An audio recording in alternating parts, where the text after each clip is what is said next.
Start off first with Laura Libby.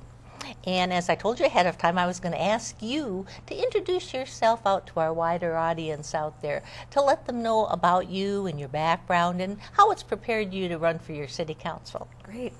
I'm running for Crystal City Council Section 1. I have a bachelor's degree in natural resources and environmental studies. And I did many years of work in research, both with the USDA, working in soil science, and with the Forest Service working in plant pathology. So I was able to gain a lot of knowledge in collecting data and analyzing data and working with people. And I can definitely use that experience when I'm in office. I also have done project management work, as well as I've been a realtor, and I was a realtor in the local community. So I got to know a lot about the houses in our community and the regulations, got to meet a lot of people in our community. Right. And again, that job also, I mean, I was managing my own business, so I was having to do a lot of communication, had to find out what I needed for my clients.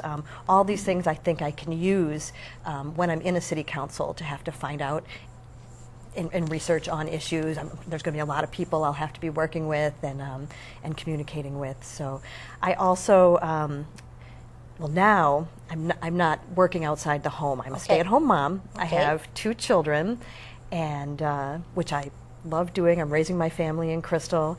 And I got really involved because my oldest son is deaf, and he was pretty young, and I got involved with Minnesota Hands and Voices and was on their parent advisory board, and then working to help and advocate with other families who have children who are deaf and hard of hearing, as well as the advocating I had to do for my son, which has also taught me a lot. I've had to work with Pacer and the school system, and that's way more than you ever can imagine that it is.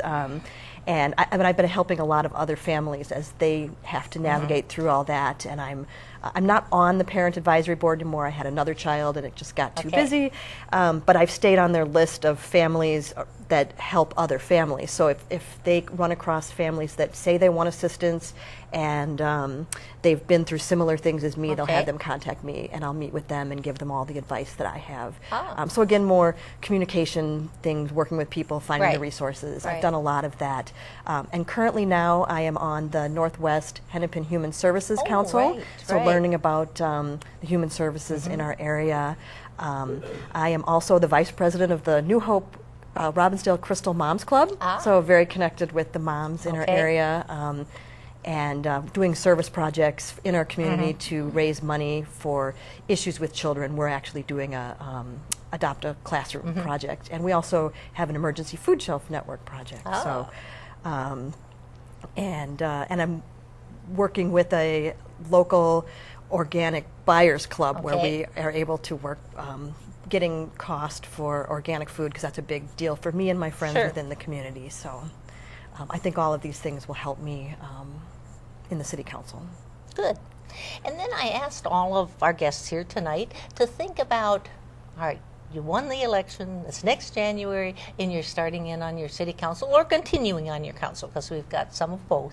What issue would you like to work on first, or would you like to kind of move forward? If you could tell us first about the issue and then a little bit about what you'd like to see happen in regards to that.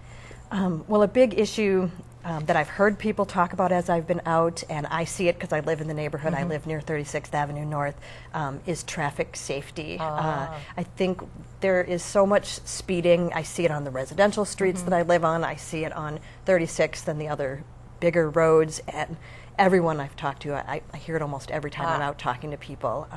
There's a lot of speeding, a lot of accidents, and people are concerned. It's a family neighborhood, and some of our streets like 36th and 42nd just kind of don't make our area seem very residential or family oriented anymore. It's hard to cross the street, and there's accidents that happen a lot. I've had a lot of people tell me about them, and I've looked up on the state of Minnesota's website for the Department of Traffic Safety, and there is an accident about every day and a half in Crystal. So I think it's a complicated issue, though, and it shouldn't be rushed into what the solution is fast. We need to look at the data and find out. There's been a lot of road changes in Crystal as well. They've gone from 4 4 lanes to 3 lanes Right, on Douglas, right, and they've right. done some of that on 36th and places where it goes from 4 to 3. And I think we need to really look at what has some of that done to change things, Okay. and where are the accidents happening, what could be done to really make it more safe.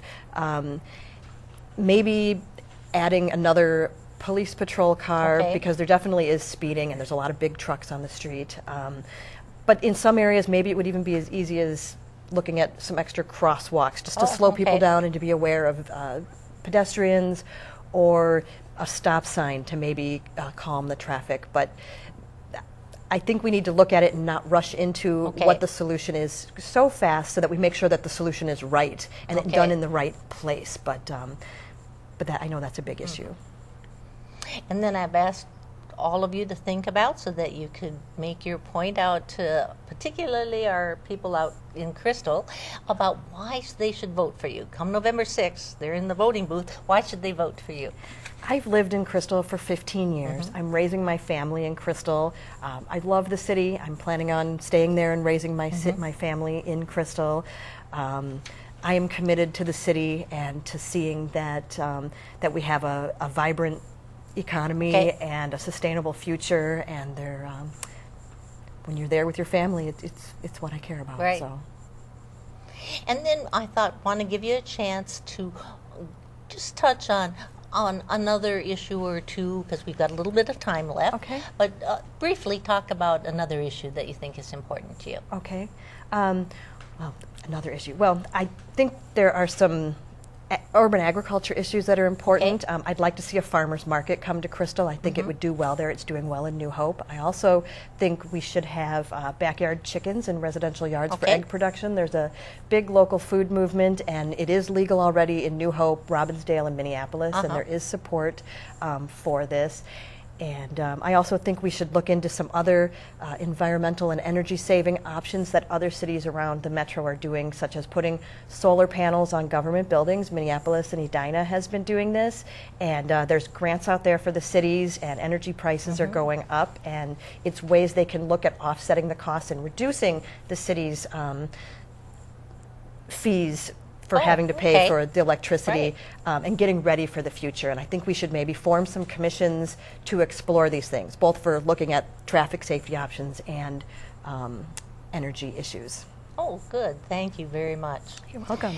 And are there other issues that you're concerned about? We've got about a minute left if you want to talk about something else. Well, as I was out talking with people, the West Metro Fire District has been an issue, but that looks like it is staying together. I think having shared services within a city is very important, and I think that is a good partnership that should continue, and Okay. again, needs to have good communication, Oh, but right. remaining to have our shared services saves on our costs. And I think it is important always to look at how we can keep our costs down. It will cost us more if we have to have our own fire department. We need to have shared services. We're losing local government aid, and we cannot just raise our taxes to support that. So shared services are definitely a good solution for that. We should maybe even look at other ways we can have shared services besides that partnership too. So, and if you would like more information on my campaign, you can visit www.lauralibby.org, and please vote for me in the November 6th election. Thank you. Okay, and we'll